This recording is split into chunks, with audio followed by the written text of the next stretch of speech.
dans le prochain épisode de Demain nous appartient. Tandis que des bombes lacrymogènes explosent au lycée, André récupère l'usage de ses jambes. Dans le même temps, Christelle et Sylvain font l'amour et Bart quitte set.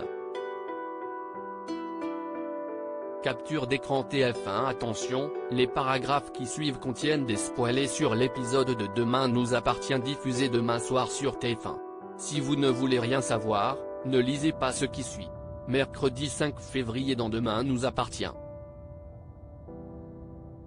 Des bombes lacrymogènes explosent au lycée. 2 heures avant la fin du compte à rebours, Suleiman raconte sa soirée à Judith.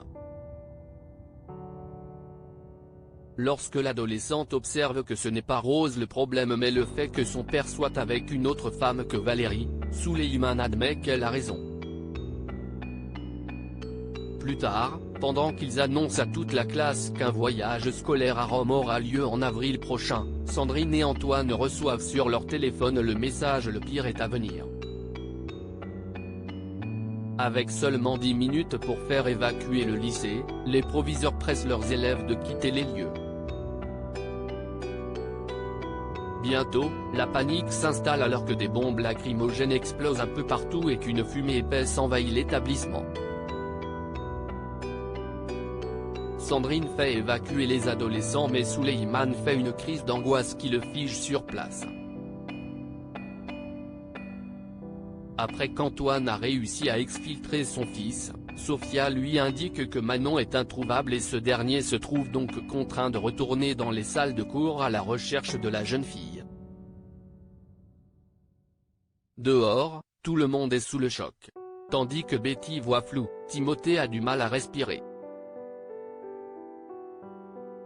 Sophia, quant à elle, est heureuse de voir Manon et Antoine sortir du bâtiment sains et saufs. Dans l'après-midi, Suleiman confie à Judith le traumatisme qu'il a vécu lors du tremblement d'Haïti et les raisons de ses angoisses. Au moment où il déclare qu'il en a assez d'être faible, Judith le reprend et l'embrasse. En parallèle, Timothée est transporté en urgence à l'hôpital pour ses problèmes respiratoires. À son réveil, il panique et se met à convulser sous les yeux de Victor qui appelle les médecins à l'aide. André récupère l'usage de ses jambes le matin de son opération. André a peur de ne plus pouvoir remarcher. Alors que sa fille assure qu'il pourra bientôt danser la salsa, André la remercie pour son soutien sans faille malgré ses absences en tant que père. Renaud vient ensuite le chercher pour son intervention et promet que tout se passera bien. Quelques heures après, André, qui a récupéré, retrouve l'usage de ses jambes et de son humour pour le grand soulagement de sa fille. Christelle et Sylvain font l'amour pendant que sa femme se maquille. Sylvain la dévore du regard et lui propose de passer la journée ensemble. Même si elle comprend ses sous-entendus, Christelle lui dit que c'est une bonne idée car ils ont quelques petits travaux à faire dans la maison. Par la suite, Sylvain confesse qu'il s'imaginait des choses plus intimes lorsqu'il parlait de temps à deux. Sa femme répond qu'elle avait bien compris mais qu'elle ne savait pas quoi dire sur le moment.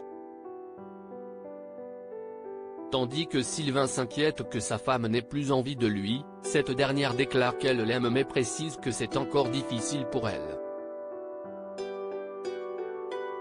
Quand son mari retourne à ses activités, Christelle avoue qu'elle aussi a envie de retrouver l'intimité de leur couple puis l'embrasse tendrement tout en le dirigeant vers la chambre à coucher. Après avoir fait l'amour, le couple est plus amoureux que jamais.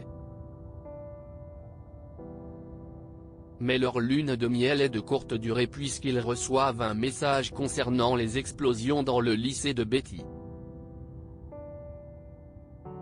Paniqués, ils se rendent à l'hôpital où Christelle blâme Antoine pour ne pas avoir été capable de protéger leurs enfants.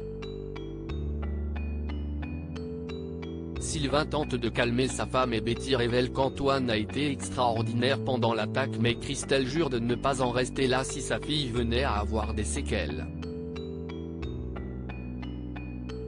Bart quitte cette lors de son footing. Maxime, qui aperçoit Bart dans le van d'Hugo, comprend rapidement que son cousin dort là depuis qu'il a quitté le domicile des Delcourt. Maxime lui offre de revenir, mais Bart estime qu'il ne mérite pas mieux que de dormir dans la rue.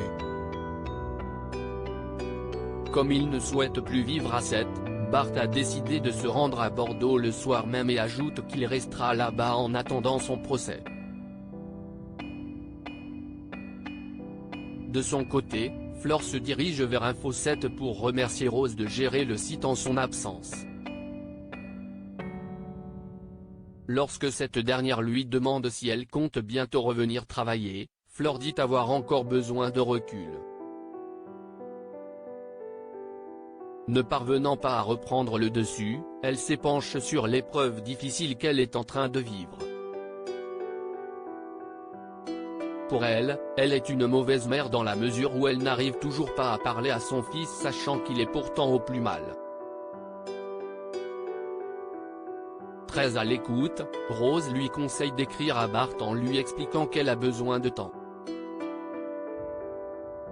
Plus tard, Maxime va chez Flore pour l'informer que Bart est en train de sombrer et qu'il se punit pour le mal qu'il a fait. Elle a beau répéter qu'elle n'est pas prête, le fils Delcourt indique que Bart a décidé de partir de 7 dans la soirée et la supplie de faire quelque chose.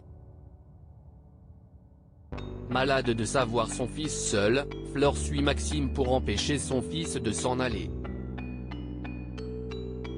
Malheureusement, elle le rate de quelques secondes et le voit filer devant ses yeux.